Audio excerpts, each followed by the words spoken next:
Welcome, Jeff. Hey, how's it going? Good.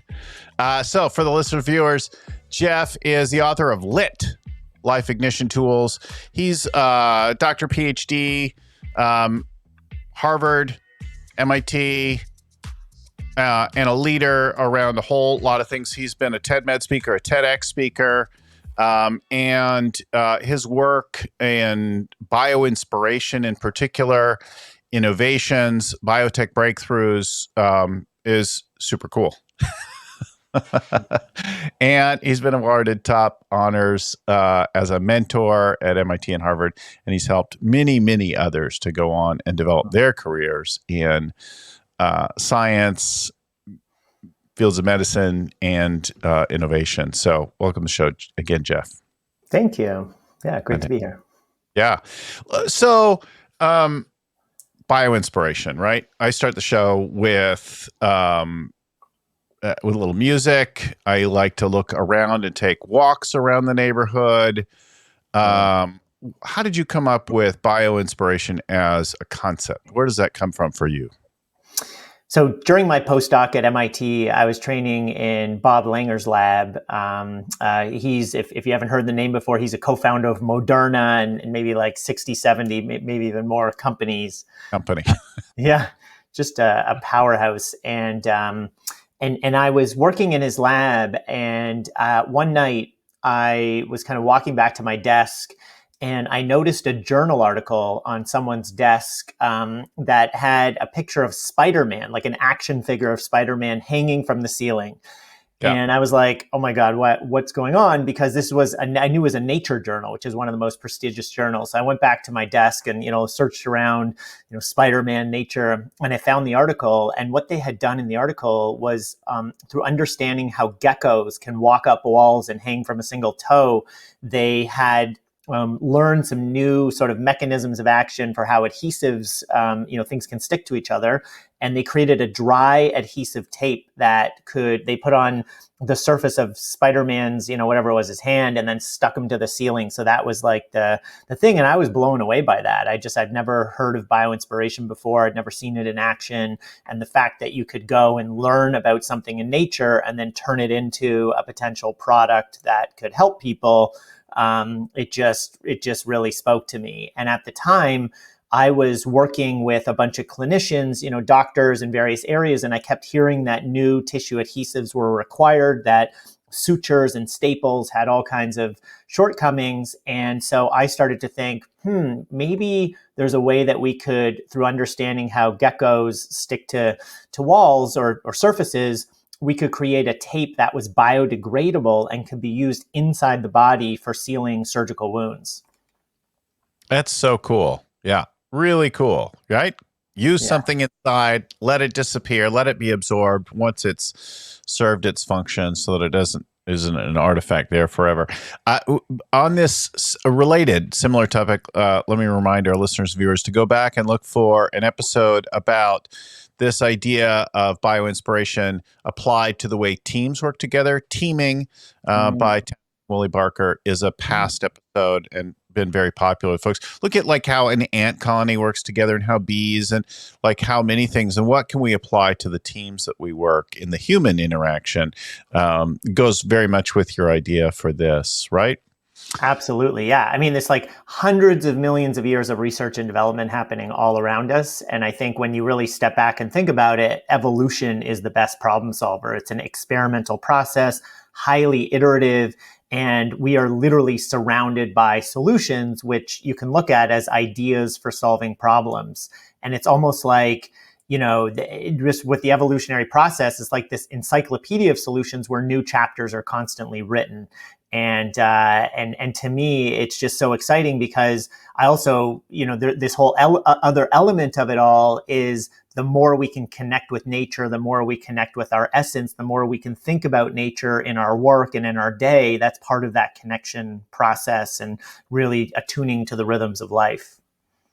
Yeah, it's interesting about like noticing things and becoming aware of things, whether it's drawing a a molecule from the rainforest, or noticing a gecko climbing a wall, or thinking about how a shark's skin or a fish's scales are, right? There's interesting things in all these realms to notice. The shape of a dolphin, right? And applied to Yep. uh, Yeah, hydrodynamics.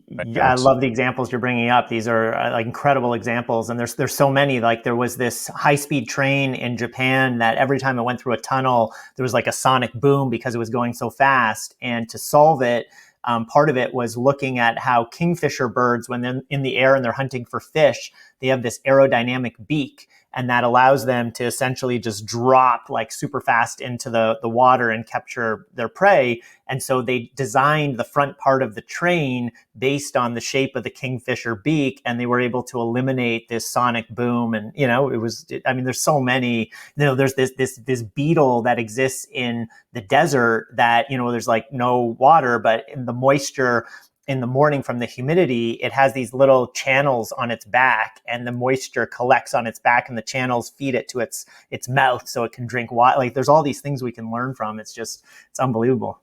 It's really fascinating how nature solves problems. The sonic boom thing is interesting, right? I grew up, there was a plane called the Concorde, and I never flew on it, but it's supersonic, like transatlantic, really, only.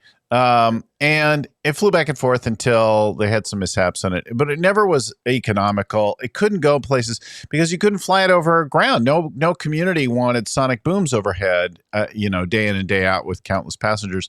Not to mention it was super, super expensive, right? But now they're developing new ones and with slightly different shapes, this super long beak and tail and that kind of thing, to try to create a low pressure, no pressure sonic boom that changes the whole thing so that you can travel faster than sound. Mm-hmm.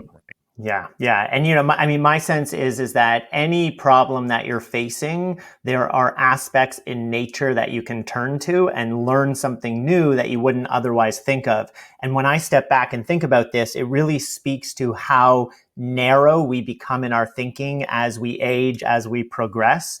And we think our minds are expansive, but you really encounter the narrowness when you start trying to solve problems, and you realize that it's almost like I show this when I present on this topic. Sometimes I show this example where there's like this car that falls into the water, and this really happened in Europe. And it's sort of like I say, okay, well, what are the problem solvers going to do next? And they bring in a crane, and the crane's pulling the car out, and it looks like everything's going well, and then the crane falls in.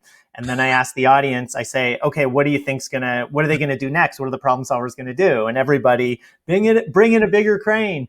And so that's what they do. They bring in a bigger crane. And then what happens? That crane falls in too. So it's like we approach problems with the same thinking, expecting different outcomes. And to me, turning to nature for inspiration is a way to think differently. It's a way to disrupt our mindset, to disrupt the way that we sort of think about problems, to bring in fresh energy, fresh ideas, and it just increases the probability that we can take steps moving forward. I think about that example you share, and what I picture is, okay, there I am. I'm in my seat, and this happens, and I swim out of the crane, and then I'm like, okay, I just need a bigger crane. But all of my solutions are from the perspective of being the person there in that crane, like pulling the thing out, and not from the viewer, because the viewer of the video can see, oh, that crane's about to fall over, or the boat's about to come off the lift, or like whatever it is, like this isn't going to work out. And from our perspective, like God's eye in this case, like you could see it from a different place. And yet in our own world, which is actually why coaches don't have to be brilliant to help you solve your problems. Like I just have to be outside your world a little bit to call out what you can't see from inside the jar, right? Like that. Yeah. That's such a great point. I think, and really speaks to just this sense that there's literally limitless ways that we can look at things. And so why are we sort of just accepting that one view? And to me, that's also the power of, or the superpower of diversity. Like in my lab, I populate my lab with people where there's minimal overlap of the expertise. And so we have, for example, engineers, biologists, immunologists. We've had a gastrointestinal surgeon. We've had a cardiac surgeon. We've had a dentist in the lab, constantly changing. And so the idea is that if we're sitting around a table, everybody can provide a unique perspective. And when they do that, they feel validated, but we also have access to like all of the tools and resources and ways of thinking in immunology and material science and chemistry and surgery and dentistry. And, and so when you get, you get these things together, you're able to see things from different angles. And to me, that's like, it's really important, I feel, in my personal and professional life, to be able to change my mindset, to be able to see different ways of doing things and not just get stuck in the same process for forever. Yeah.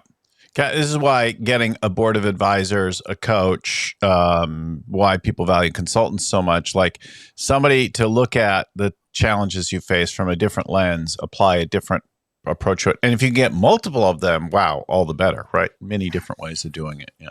Yeah. And, this also kind of speaks to like when I was coming out of my postdoc at MIT and starting my faculty position at Brigham and Women's Hospital, Harvard Medical School, I kind of had this like holy crap moment, because I had observed what others like, Bob has done amazing, started all these companies, and it's not about the companies. It's actually about helping patients and bringing academic technologies, through clinical trials. And I realized that's what I want to do. Like my passion was just, I knew it, but I had this holy crap moment because I'd seen other people do it, but I didn't know how to do it myself. And I started to think, okay, what do I do here? What's the process? And I'd encountered all kinds of sort of stumbling blocks and challenges along the way. So I kind of knew that whenever there's something I can't do, or I'm not doing well enough, it's because it's not an absolute. It's just because I'm not engaging the right process that works for me, and I need to figure out that process. And so I started thinking, okay, if I want to make academic discoveries and then bring those to patients, let's say through startup companies, what's the expertise I need? And I started to think like, okay, well, I need like patent lawyers. We've got people expertise in intellectual property, in starting companies, in clinical trials, in manufacturing, in reimbursement, and regulatory, all these things. And so I said, okay, where's that expertise? Because I can't possibly learn that like all on my own, in a fast way. And I realized it just in the community. And so I made this strategic decision coming out of my postdoc to literally spend every 2 or 3 weeks, I would meet somebody in the entrepreneurial ecosystem, like patent lawyers, corporate lawyers, reimbursement, regulatory experts, manufacturing experts, people in biotech, medtech, people in consumer health, and I would in pharma, and I would form relationships. And I didn't know like exactly what I was doing, but I started asking questions. I iterated the questions I was asking. I sort of presented myself differently. And what this led to was the formation of an informal advisory board for my lab. And it was like, as we were advancing every project, right from the beginning, I could reach out to people and say, do you think this could be manufactured using traditional, manufacturing approaches? No. Okay, so we got to change our idea.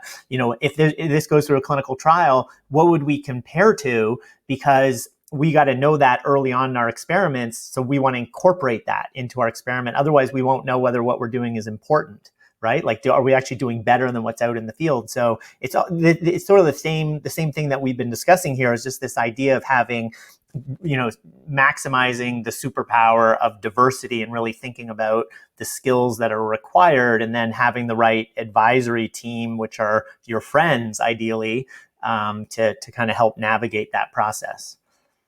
So what's the connection? It's clear, like there's an opportunity here to expand your perspective, to learn from nature, to solve problems and innovate. But what's the connection with intentionality for you? Yeah. So intentionality is something that I think about a lot and has been really critical to my life. And it really actually goes back to, if we're okay to go back here, like all the way, rewind to the second grade. So going back to like 1982, 83, somewhere on there. I was born in 75. I was struggling at that time with undiagnosed learning differences, ADHD. I didn't know it. My parents didn't know it. My teachers certainly didn't know it. And it was nothing was landing for me. Everyone else was getting it. I wasn't getting it. I wasn't connecting with anybody in my class either. At the end of the year, the teacher wanted to hold me back to repeat the second grade. Yeah. And so my parents negotiated that if I spent the summer catching up with tutors, I could go on to the third grade. So all my classmates went on vacation, and here I am in summer school. And that summer, I was asked a question by a tutor that literally put me on a path to intentionality. Like that's when it happened. They asked me a question that transformed my life. And so what happened was, I would go in, the tutor would ask me questions and games and passages they'd read and stuff. And this one day I went in and the tutor read a passage, asked me some questions. It seemed like a normal day. But on this day, she did something different, which is after I gave my answer, she looked me in the eye and she asked, "How did you think about that?" And that question, kind of almost felt like an invasive question to me at the time, because I had never been asked it before and I didn't know how to answer Right. it. Right. But it sort of, my brain almost like skipped, like I felt like something happened where it sort of jumped or leaped and I couldn't stop thinking about afterwards. Wait a moment, I can think about my thoughts. I can think about things before I say it. I was an impulsive kid. I just did whatever I felt. I said what was ever on my mind. I got in trouble all the time. I was always in the principal's office for acting out and just doing ridiculous things. But at that moment, it was almost like I was embracing metacognition, this ability to think about thinking. And I started to do pattern recognition. I started to observe what people said in different situations. I started to realize anytime I asked a question, I could hyper focus on the answer for a few moments afterwards. And maybe people who are listening today can relate to that. Like when you ask a question, it's almost like it's somehow channeling this energy and your attention for a short period of time. There's this window for whatever's said. It starts to kind of sink into your mind. And, my attention was all over the place. And so I started to realize questions were a survival skill for me. So that's kind of when I started to get on this path of intentionality. It was really for survival. Interesting. So looking at where that comes from and what your intention was the thing that was cracked open by that question at that time. Yeah. And boy, did it ever crack things open, because I started to realize, like, it was almost like the computer analogy of like, I felt like I had this hardware, but I didn't have software that was working for me. And I had to figure out, how do I program that software? So I started to observe intentionally other people's behaviors, things they said. I would then try that on. I would behave like I saw other people behave, say what I saw other people say, and then get to know what works, what doesn't work, what's me, what's not me. And so that's how I literally sort of programmed the software, of my brain. Like I realized I was the coder essentially back then.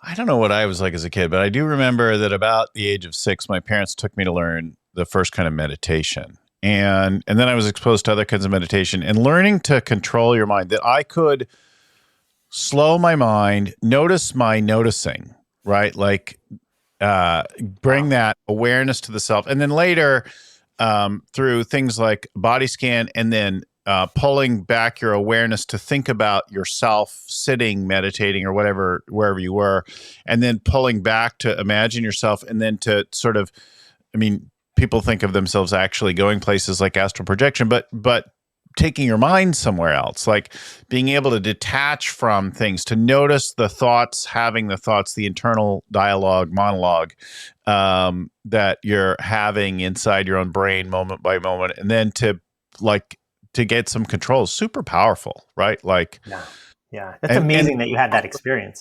Yeah, at right 5 or 6, and it's funny. I don't think about it like I'm not super tatted. I don't have a ponytail. I don't wear a lot of hemp and that kind of thing. You don't have to have a particular look and feel to have some guru level practices. Right? Yeah. No, it's true. And I think just what you said. I mean, it's just so powerful, because we hear a lot of people talking about it these days, that like it's like most of your thoughts are not useful, right? But yet the tendency is to latch onto them and sort of have to connect it with your identity in some way, and that can lead to a lot of negativity, a lot of self-shame, so being able to disconnect, or at least be able to somewhat observe the thoughts. And that's actually one thing that happened to me, where I was tried to practice meditation, didn't really find anything work for me. But when COVID hit and we all had this unintentional pause, and my life literally came like crashing down in my living room, and happy to go into that. But I started to get into meditation, and I found transcendental meditation, which is like there's this one word, a mantra, and you say it over and over in your mind.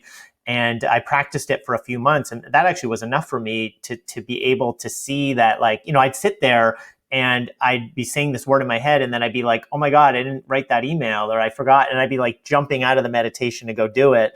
And I was able to sort of reel myself back in, which is, part of that's the practice, right? And Yes. and then I started to realize that these thoughts, they appear in my mind, they have an emotion associated with them or some like impulsiveness. But if I just sit with it just long enough, they start to dissipate and then they disappear. And it's sort of like really interesting to see that happen. It takes a bit of practice, but once you know that's possible, it's like you can bring that to so many places in your life. Yeah, so the TM, Transcendental Meditation, was the thing that I was first introduced to at 6, and they gave me a mantra, and they give you a different mantra at different stages of life, and I don't hardly ever use that one anymore. But I found that like a mantra in my experience is just a focal point. So you could focus on your breathing. You could focus on a dot on the wall or a tree if your eyes are open, or you just pick something to bring. And then every time you go away, you're like, oh, I have that thing to do and I need to put that. You're like, then you have that, but then you go, oh, look at me going away. And then I'm back to the tree, the spot, the breath, whatever it is. And I can pull my focus back to that thing. Yeah. We're talking, the focus changed on the camera. Yeah, I know, right? Look at that. I saw that too. It's almost like it's like I can't emphasize how powerful this is and how important it is, and not just somewhat of like a importance in the grandness of the but more like importance to how we think and how we make decisions and how we emotionally regulate and how we innovate and how we decide what we're going to do every day. Because when I just found that, like, when we find just whatever the quiet spot is, and it's different for everybody, but like if you go on throughout your day and you can just find like that one moment, that one place where you're able to just observe your environment without any sort of, streaming thoughts from external sources of the future or the past, but you're just sort of present, like observing, and you can go to that space daily and sort of just be there, even for like 5 minutes or 10 minutes. It starts to change your life in so many incredible ways, because I think you start to connect with the essence of life. Like, you start to be able to connect more deeply with the natural environment and this sort of like just appreciation of being able to be in this state of clarity, this state of calm. And when you get there and you can start practicing it, it's just really empowering. And I think, and really, something that you can eventually end up doing on demand, which is so important in this crazy busy world that we live in. It's funny. Yesterday, I was feeling very anxious about one of my business projects that I've been at work on for a year and hasn't gone very well. Or aspects of it have gone well, but other aspects have really not gone well. And I've tried various things, and none of them have worked with this particular project. So yesterday, I just brought like some self-compassion and awareness, like, oh, look, this is how I'm feeling about it. And this is all the ramifications, and just kind of that sort of pulling back, third eye kind of perspective on me and my feelings and stuckness around this particular business problem. And then, and I found I had a lot of peace with it. I'm like, well, it's gone how it's go. It could get worse. It could end up ultimately being a bust, but I'm going to see it through no matter what. And then this morning I'm thinking about, well, what did I do around the core business in the pandemic? How did I respond? And what really worked there? And I did a couple things that really, really worked. And then I'm like, oh my God, I had this idea. And it'll probably apply back to that, but it was a sort of a bigger picture idea. But in the pandemic, when everybody was freaking out and they're like, we got to stop spending money and we can't operate and that kind of thing. And I'm like, well, I'm stuck at home now and I got nothing else to do, and I am not worried about my money. So I will just coach for free. and I coach people anywhere they want. And I just made 1 or 2 announcements on social media that I would coach for free. And I asked my assistant to just keep me booked, but to keep it within some reasonable amounts and time boundaries so that I sleep Yeah, too. yeah. But I did work a lot of odd times because I was coaching people in Hong Kong and Singapore and Europe and the Middle East and, everywhere. So anyway, the year ended up actually being bigger, higher. And it's because I just came from generosity and creating value. And then I had this thought today about all of our marketings beyond that other business project. But it's like, everybody offers like assessments and a workshop and an intro thing and a strategy session in my kind of a world. And I'm like, why don't I just stop all that and take an idea from the recession and from drug dealers on every corner?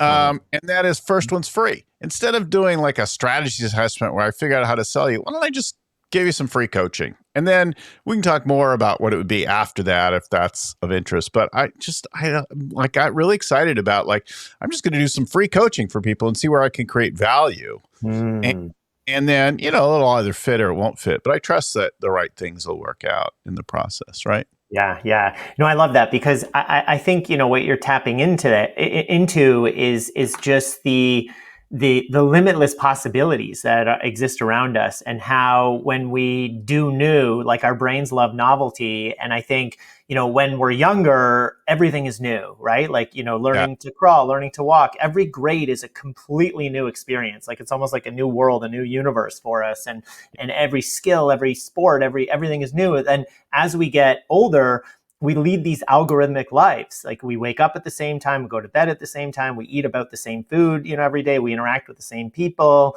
we work on similar problems, we scroll similar sites. And so we become very, very algorithmic. And I think that what happens is that gets, even though we might be very productive and we become really good at doing this one narrow thing, our brains start to kind of shut everything else off because, go into this energy saver mode. But when we start to do new, it can be so energizing, like just making these small changes and finding the time, like it sounds like you did. You just kind of step back and you had a moment of pause and you were able to reflect and you had some clarity and this idea came to you and boom, you were, but I feel like everybody can access that every day. Yeah. And it's right there. But when you do these back-to-back meetings and then, we only have there's certain cognitive capacity, like it's like a battery, right? And or, our bandwidth, it's like that gets depleted. And when you go scroll and when you watch movies and whatever you're doing, you're depleting that. And so we need ways to recharge and restore. And for the other thing I'll say is our brains, I like to think of this as like press pause. Our brains need a pause to sync up, for our conscious, subconscious minds, to swirl around and for all the information to settle. And something I noticed that, people that, you're listening to potentially, you listening, you could practice this, just give it a try if you're not already doing it, which is I used to do these back-to-back meetings, all day long, every day. I get to the end of the day, I feel great because I'd be like, all right, I've done 2 marathons worth of work. Right. And I'm like, all right, this is great. I get 5.5, 6 hours of sleep, just barely enough to squeak by, but then, repeat every day. But then I started to think there was something that didn't seem right. Something to me was just a little off. And, because there were just so many things I was doing that just weren't valuable. I just felt I was doing all these little things and why am I doing? So what I did was I create, just as an experiment, I created 10 minutes in between meetings. So instead of booking an hour, do 45-minute meeting or 50-minute meeting. And then in between, do nothing. Don't look at your computer, your phone, just close your eyes or go for a walk somewhere, ideally in nature. And what happened was, it was transformative. I started to connect with what the person I just met with something that someone said 3 months ago. And I would be like, oh my God, we should get together. This could be huge, And I wouldn't have had that thought if I would have just run into the next meeting. And so, it just really showed me that our brains do need those moments too. And I feel we used to have those moments, in the bathroom, for example, you have them in the shower, you have luckily, people are not necessarily taking phones into the shower these days, because at least that might be a place where, a lot of people get ideas in the shower, right? And it's okay, but you can get those ideas outside the shower too. You just have to find a way to, like create those moments of pause where you're letting your mind just sort of, sync Yeah. up and swirl Yeah. around. And yeah.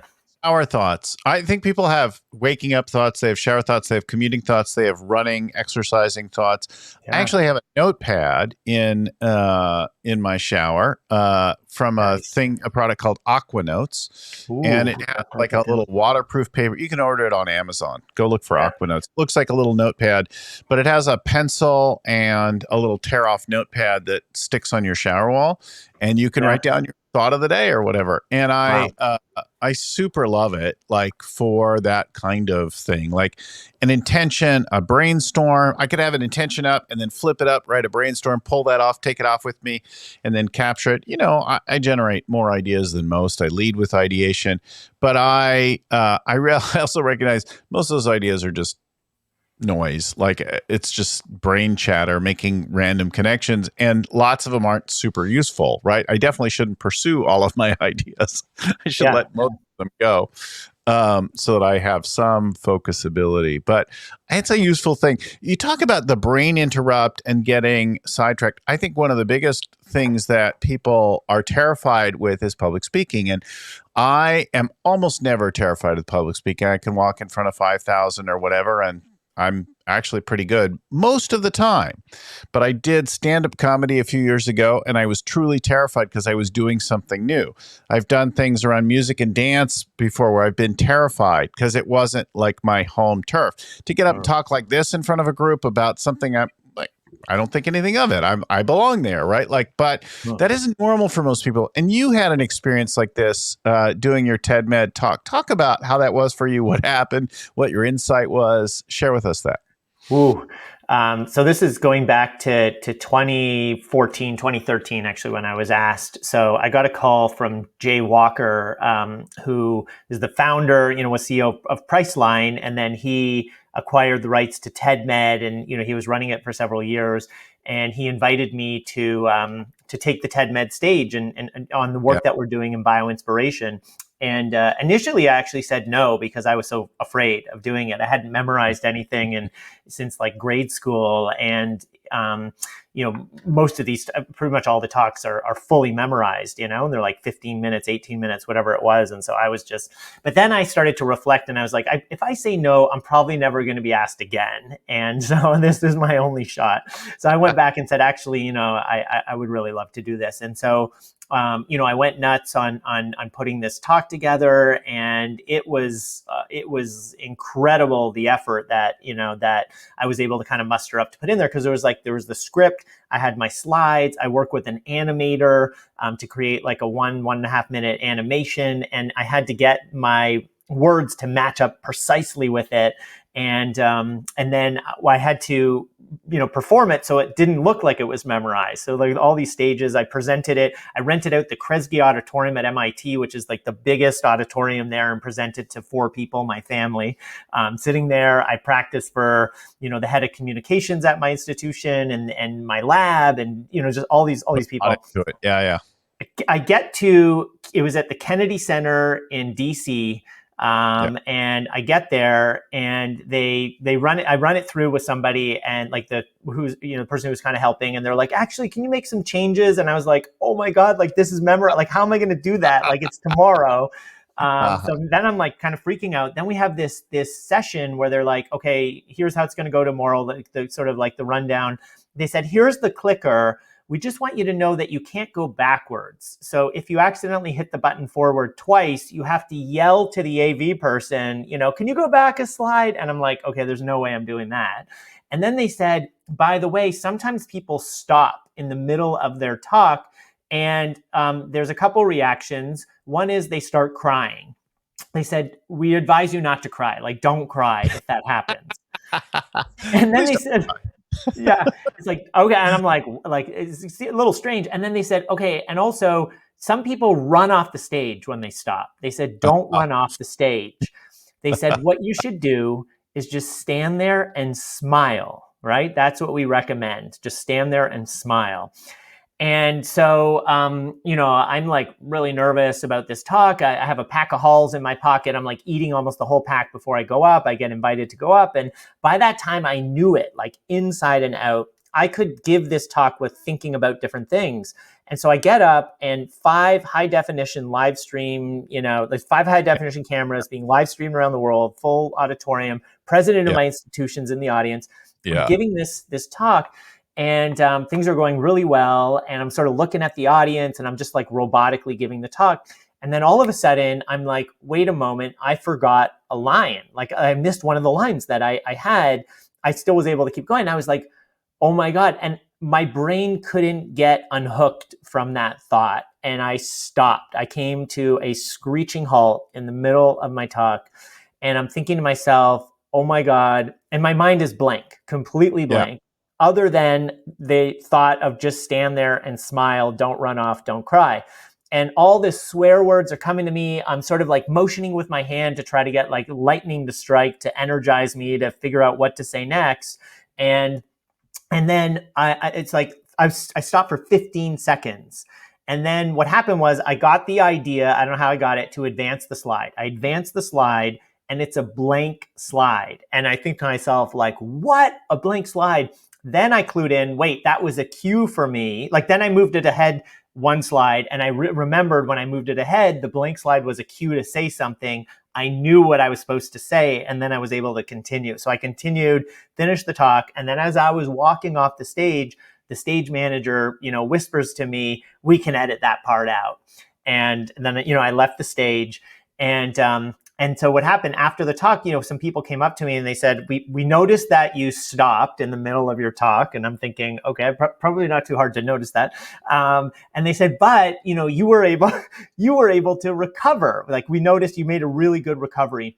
And that was transformational for me, because I had been shamed for a talk that I had given actually in grad school. Like, someone yelled at me during a question and answer period, and it really, like, I don't know, it just imprinted in my mind. And every talk after that, I couldn't get rid of it. But that, like, stopping and then being able to start again, it kind of unhooked me from that imprint, that negative imprint, and it gave me the confidence. And it's, one of the chapters in Lit is about focusing beyond failure and really seeing failure not as the end, but as one of the steps in the iterative process of evolution, of moving forward. And to me, it was like this experience, as kind of horrifying as it was while I was standing there, actually transformed every talk after that I've given to, I'm more confident, more relaxed, more, and so it's made a profound, difference in how I get up on stage, these days. And it's just, there's been so many examples like that in my life, where it's like, you think you just, and it comes with these expectations, and, the failures seem at the time huge, but if you look back on your life for all those huge things, most of the time you realize that they were actually a catalyst for something else to happen that then became really great. Yeah, every great story, right? Every heroic tale has a moment of failure, often a few of them, where you like have to reset, look again, pull yourself up, right? That kind of thing. And that's so real, and people have that, and people have those kinds of things all the time. We've even seen like famous actors and performers who have like fled the stage because they just couldn't deal with whatever, a technical breakdown or a thing like that, and had a whole meltdown that damaged their persona, their brand, their product.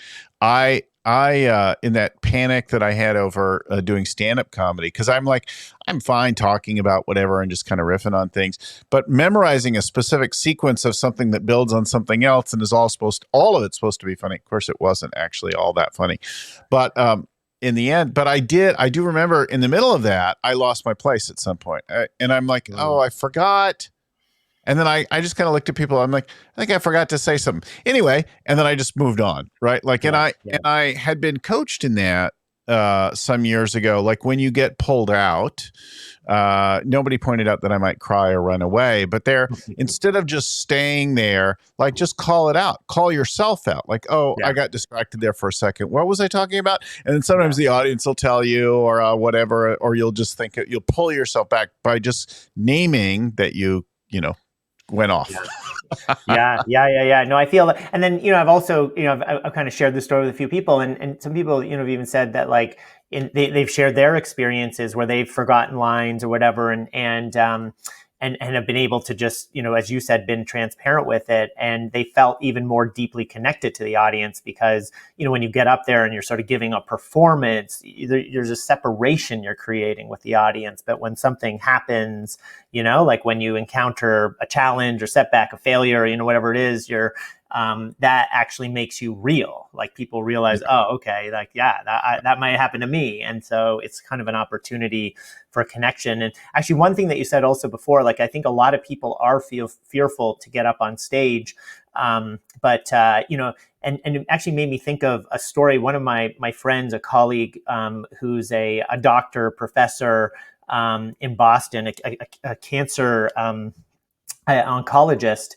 And there actually just was a film about him that they showed, several weeks ago in Boston, because he actually got cancer. He got the cancer that he researches, and he actually beat it twice. And it's a remarkable story, Wolfram Gosling, and he played the trumpet, and he played it in like the Boston Symphony, like an unbelievable trumpet player. But Wow. the cancer was was in his face, and so they had to cut a lot away. And so after he wasn't able to play the trumpet, and he's from Germany, went back to Germany, and he found the teacher that originally taught him. And he worked with him to try to get a note, and he couldn't get a note. And then eventually he got a note. And then he said to himself, well, if I can get one note, maybe I can get two. And then he got a second and a third. And then he was able to go, like he before he was doing solos and stuff, but now, he was able to rejoin the symphony, not at the point of solos, but he was able to be part of the symphony again. And to me, that's sort of like it's like this incredible story, because it's like, could you get up on stage and say one word, right? I think most people probably could get up and say one word, right? And it's like, if you can get up and say one word, you probably could say two words. And if you could say two, you know what I mean? Like, it's like you can Stretching and expanding, and yeah. So Yeah. It's interesting. I got coached in speaking to different size groups, right? And I noticed that, the way you speak physically to, say, a group of 4 people is different than the way you speak to a group of 4,000 people, except it's also not. Like in reality, you can't speak to 4 people. You can't speak to 4,000 people. I can talk to one person, and some of the best public speakers pick a person, a pair of eyes out there, and they talk to them for a minute, and then they talk to somebody else for a minute, and then they talk to another person, and they have a series of conversations that everyone's witnessing, right? But that is powerful, and all of it connected, and pulling through. And then if you stop, it's because you started having a conversation with yourself in your head. Yeah. No, it's a great point. I think because, we tend to get, sort of stepping back and thinking like, okay, speaking to a group of 4,000 can be really overwhelming. But if you can train your mind to speak to that one person, and you're connecting with them, and you're thinking, this person could be transformed by what I'm about to say, and you're able to stay with that. I mean, you could be comfortable anywhere, and you could really keep getting, your message could be really powerfully delivered. Yeah, it's a really useful thing. And that other thing of where you're like scanning back and forth, like across the room, that's a terrible thing. Or where you just sort of glaze over and look at the whole, we could feel that you're not connecting with anyone, right? Like, yeah. It's funny. So we've talked about so many things. How does ADHD live for you today? It was a challenge as a kid. You got some self-awareness. What are your rituals, and how is it a superpower, and how do you use it today? Yeah. So it definitely stays, still with me today. And I think that, the way I like to kind of think about it is for example, let's say I'm on a boat, and the goal is to get down to the end of a river, right? Yeah. I'm going to bump into every single rock along the way, every overhanging branch I'm going to get trapped up in.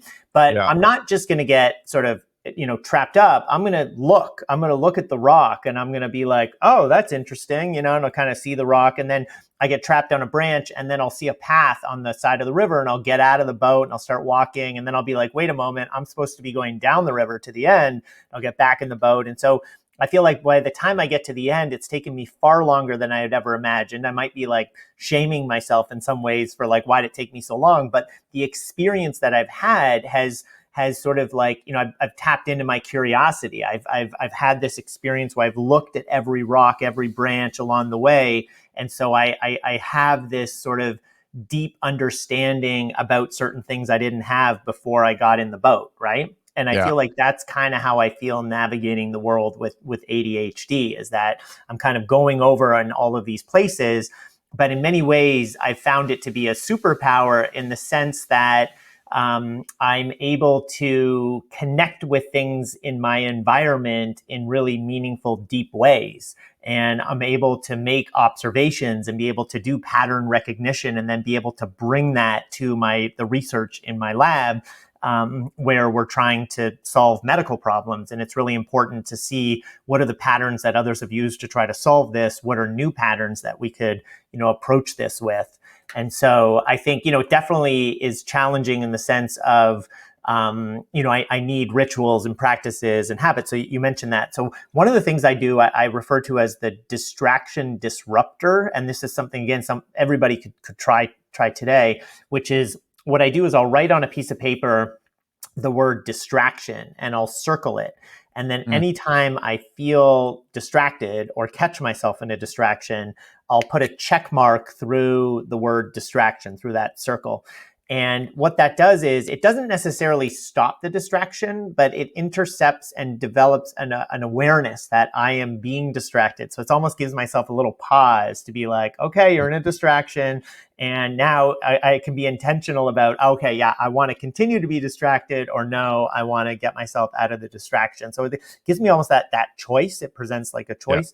Yeah. Yes. And I also, by looking at the number of check marks I'm sort of putting in this box, I get a sense for my distractibility that day. So it could, indicate that maybe I'm not getting enough sleep, and then I can make changes, or I had too much coffee, so I'm, all over the place, I'm crashing, or, this kind of a thing.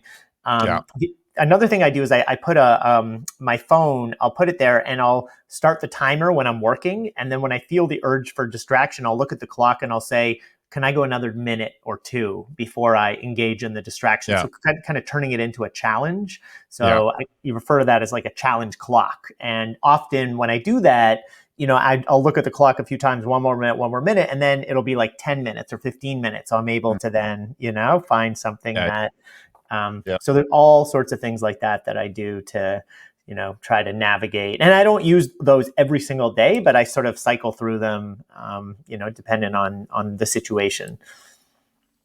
Well, what works for you, the listener, the viewer, won't necessarily be what Jeff did, but maybe you can hear something from it and be inspired by him, as he's inspired by nature, or be inspired by one of the things that we talked about today. Jeff Karp, jeffkarp.com. The book is Lit.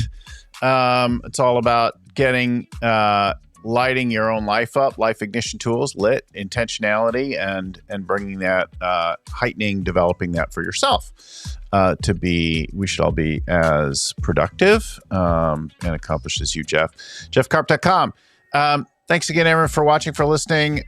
My offer, my inspiration in this thing is sincere. If you want a free coaching call, I don't know. I don't have official structure for it yet, but just send an email to bill@scalingcoach.com, bill@scalingcoach.com, and just write free coaching, and I'll have my assistant book you a time. We'll give you a little free coaching, see what happens. If it's useful, you'll want more.